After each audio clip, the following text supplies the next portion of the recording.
നിങ്ങൾ എപ്പോഴെങ്കിലും ചിന്തിച്ചിട്ടുണ്ടോ എന്തുകൊണ്ട് നിങ്ങളുടെ വൈഫൈ സ്ലോ ആകുമ്പോൾ പുതിയ പ്ലാനാണ് ലേറ്റസ്റ്റ് നല്ല ഫാസ്റ്റായിട്ടുള്ള പ്ലാനാണ് ഉപയോഗിക്കുന്നത് എന്നിട്ട് നിങ്ങളുടെ വൈഫൈ എന്തുകൊണ്ട് സ്ലോ ആകുമെന്ന് ചിന്തിച്ചിട്ടുണ്ടോ? നിങ്ങൾ യൂട്യൂബ് സ്ട്രീം ചെയ്യുന്നത് സ്ലോ ആണ്, ബഫർ ചെയ്യുന്നുണ്ട്, അല്ലെങ്കിൽ എന്തെങ്കിലും വീഡിയോ കോൾ ചെയ്യുമ്പോഴും ബഫർ ചെയ്യുന്നു, അതെന്താണെന്ന് ചിന്തിച്ചിട്ടുണ്ടോ? ഈ പ്രശ്നം നിങ്ങൾ വൈഫൈ റൂട്ടറിൻ്റെയോ അല്ലെങ്കിൽ ആ ഒരു പർട്ടിക്കുലർ കണക്ഷൻ്റെയോ ഒന്നുമല്ല. ഇത് സംഭവിക്കുന്നത് ആ വൈഫൈയിലേക്ക് കണക്റ്റ് ആയിട്ടിരിക്കുന്ന ഡിവൈസുകളുടെ കുഴപ്പമാണ്. നിങ്ങൾ വീട്ടിൽ ഉപയോഗിക്കുന്ന നിങ്ങളുടെ പഴയ ഡെസ്ക്ടോപ്പ് ആയിരിക്കും, അല്ലെങ്കിൽ പഴയ സ്മാർട്ട് ടി വി ആയിരിക്കും. ഓരോ ഡിവൈസിനും അതിൻ്റെ മാക്സിമം ആയിട്ടുള്ള ഡാറ്റ റേറ്റും കാര്യങ്ങളൊക്കെ ഉണ്ടായിരിക്കുമല്ലോ. ചിലപ്പോൾ നിങ്ങളുടെ ഇരിക്കുന്ന ഡിവൈസ് നിങ്ങളുടെ പുതിയ ഐഫോൺ ആയിരിക്കും, അല്ലെങ്കിൽ പുതിയ ലാപ്ടോപ്പ് ആയിരിക്കും. അതിന് നല്ല കൺസംഷൻ എന്ന് പറഞ്ഞാൽ കൂടുതൽ ഗിഗാഹെർട്സ് വലിയ കൺസ്യൂം ചെയ്യാനുള്ള പവർ ഉണ്ടായിരിക്കും. പക്ഷെ നിങ്ങൾ അത് കണക്റ്റ് ആയിട്ടിരിക്കുന്ന മറ്റ് ഡിവൈസസ് അത് ചിലപ്പോൾ സ്ലോ ആയിരിക്കും.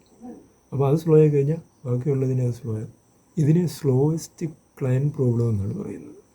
അപ്പോൾ ഇതിന് ചെയ്യാൻ പറ്റിയൊരു കാര്യമെന്ന് പറയുന്നത് പഴയ ഡിവൈസ്, അതായത് ഓൾഡ് ഡിവൈസസിനെ എല്ലാം ഒരേ SSIDയിലിടുക, അതായത് 2.4 GHz.